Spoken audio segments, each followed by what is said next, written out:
वक्त धमाकों से दहला है पाकिस्तान। पाकिस्तान के कई शहरों में धमाके हुए हैं। लाहौर के बाद कराची में धमाका हुआ है।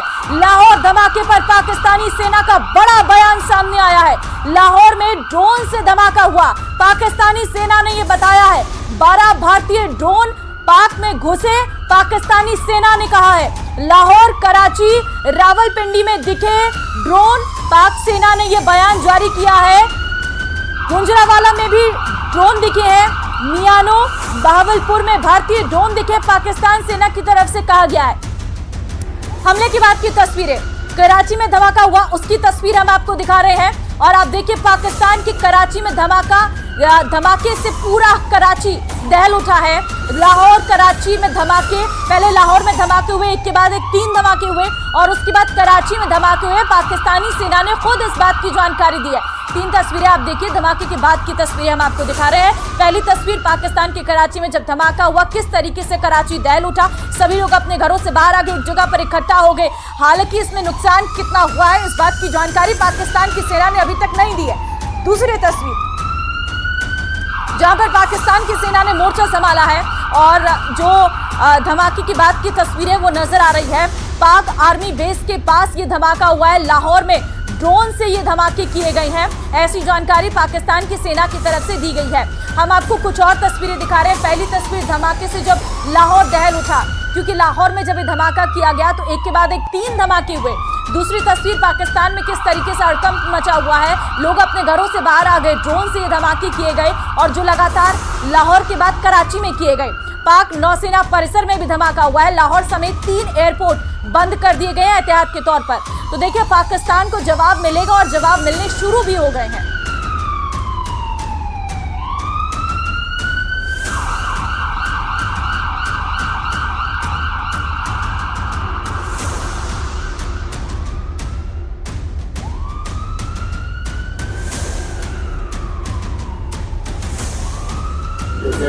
रेडी स्टेडी पता नहीं अपने मैं उसके बाहर आया। मैं तो वैसे भी मजाइल था।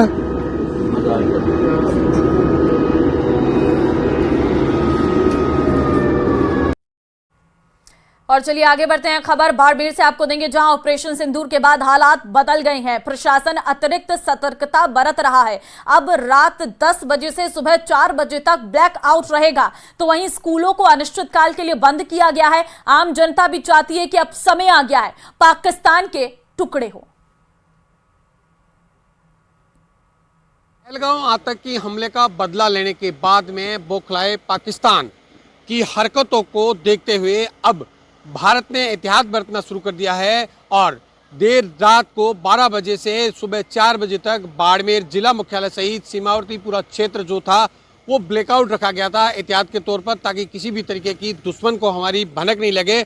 और इसके साथ ही साथ जिला प्रशासन ने पूरी जो स्कूलें हैं उनकी छुट्टी कर दी गई है। ऑपरेशन सिंदूर के द्वारा जो बदला लिया गया है वो अभी अधूरा है, इसको पूरा करने की आवश्यकता है।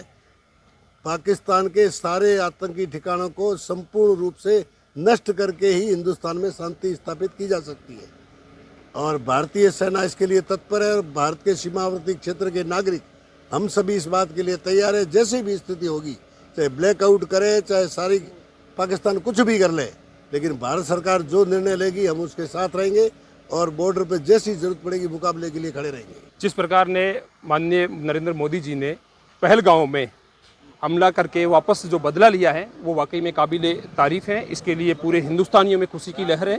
इसके अलावा जिस प्रकार पाकिस्तान ने अपनी बार बार नापाक हरकतें करते हुए, चाहे पहलगांव का हमला हो, चाहे मुंबई का हमला हो, हर बार अपनी नापाक कोशिश की है, तो इस बार जो अभी सबक सिखाया है उसके अलावा और भी ज़्यादा बेहतर तरीके से सबक सिखाने की कोशिश है। बिल्कुल भारत सरकार और भारत की जो आर्मी है उसने बहुत ही शानदार तरीके से अपना कदम उठाया है और आगे वो पूरी की पूरी मॉनिटरिंग किए है कि किस तरह से पाकिस्तान के आतंकवादियों, उनके ठिकानों, और अगर जैसा कि अभी कहा कि उनकी आर्मी भी, जो कल आतंकियों को मृत किया गया था, उनकी अंतिम जो यात्रा थी उसमें आर्मी भी शामिल हुई थी और उसको एक सम्मान के साथ में उनका अंतिम जो संस्कार किया गया उसके हम बिल्कुल कड़ी निंदा करते हैं। और इससे स्पष्ट होता है कि पाकिस्तान सरकार और पाकिस्तान की आर्मी है वो मिलिटेंट्स के साथ मिली हुई है और भारत सरकार जिस स्थिति में है आज और विश्व पटल पे जिस प्रकार से भारत की सरकार और इंडियन आर्मी का जो रुतबा है उस हिसाब से पाकिस्तान को भारत चाहे तो 24 घंटे में नस्ता नाबूद कर देगा। और देखिए, ये तो एक तरह से अभ्यास है कि अगर युद्ध जैसी सिचुएशन आ जाती है तो उसके लिए क्या करना पड़ सकता है। मगर सबसे महत्वपूर्ण चीज़ ये है कि पाकिस्तान ऐसी हरकतों से बाज नहीं आएगा। पिछली बार भी हुआ तो अपन ने वापस बालाकोट स्ट्राइक हुई या दूसरी स्ट्राइक हुई, तो पाकिस्तान चीज़ों से बाज नहीं आएगा। एक बार जवाब देने से पाकिस्तान का स्थायी इलाज ही करना पड़ेगा। और बड़ी खबर आपको दे रहे हैं, ऑपरेशन सिंदूर में मारे गए 100 से अधिक आतंकी। सर्वदलीय बैठक में राजनाथ सिंह रक्षा मंत्री ने यह बड़ी जानकारी दी है। रक्षा मंत्री राजनाथ सिंह की तरफ से बताया गया है कि मारे गए आतंकियों की गिनती अभी भी जारी है। 9 आतंकी ठिकानों पर सटीक हमले किए गए हैं। अगर पाक ने कार्रवाई की तो जवाब देंगे। राजनाथ सिंह ने कहा, हम मामला नहीं बढ़ाना चाहते और ऑपरेशन सिंदूर अभी जारी है। तो यह संदेश साफ तौर पर दे दिया गया है कि ऑपरेशन सिंदूर अभी जारी है। अगर पाकिस्तान अपनी हरकतों से बाज नहीं आता है तो हम फिर से कार्रवाई करेंगे, लेकिन हम नहीं चाहते हैं कि यह मामला बढ़े, युद्ध जैसी स्थिति हो। और इसीलिए पाकिस्तान को यहां पर समझने की जरूरत है, 9 आतंकी ठिकानों पर सीधे सटीक हमले किए गए हैं और अगर पाक ने कार्रवाई की तो जवाब देंगे। इंतजार कर रहे हैं। भारतीय सेना पूरी तरीके से तैयार है। आपको बता दें कि इस वक्त चाहे हम थल सेना की बात कर लें, चाहे वायुसेना की बात कर लें, इस वक्त सेना पूरी तरीके से अलर्ट मोड पर है। अगर पाकिस्तान ने कार्रवाई की तो हम जवाब देंगे। रक्षा मंत्री का यह बयान अपने आप में बेहद महत्वपूर्ण है। सर्वदलीय बैठक में रक्षा मंत्री ने जानकारी दी है। अनूप हमारे संवाददाता फोन लाइन पे है। अनूप, आपसे जानना चाहेंगे, आज की सर्वदलीय बैठक में राजनाथ सिंह ने किन किन बातों का जिक्र किया और बताया किस तरीके से ऑपरेशन सिंदूर हुआ? देखिए, आपको बता दूं कि आज रक्षा मंत्री राजनाथ सिंह की अध्यक्षता में सर्वदलीय बैठक बुलाई गई थी और इस बैठक में जो खास 2 बातें निकलकर सामने आई है कि रक्षा मंत्री राजनाथ सिंह ने सभी राजनीतिक पार्टियों को कहा कि ऑपरेशन सिंदूर अभी ऑनगोइंग है, यानी खत्म नहीं हुआ है। ऐसे में सारी जानकारी जो सेना अभी कर रही है उसको अभी देना ठीक नहीं है, क्योंकि इस ऑपरेशन के बाद तनातनी का माहौल है, तनाव का माहौल है और ये पूरा ऑपरेशन ऑनगोइंग है।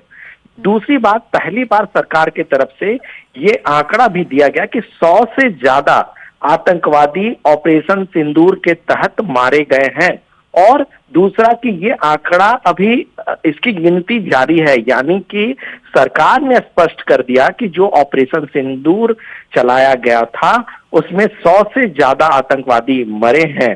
यानी कुल मिलाकर हो सकता है ये आंकड़ा आपको 200 के पार भी दिखे। तो ये सारी बातें आज सर्वदलीय बैठक में आधिकारिक रूप से रक्षा मंत्री राजनाथ सिंह के तरफ से सभी राजनीतिक पार्टियों के नेताओं को कहा गया।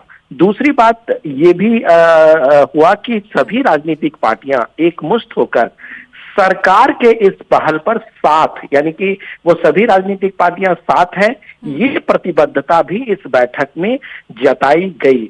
यानी कुल मिला के कह सकते हैं कि जो सरकार की मंशा थी कि सभी राजनीतिक पार्टियों को इस मसले पर ऑन बोर्ड रखा जाए, सबको साथ रखा जाए, इसमें एक सफलता मिली है।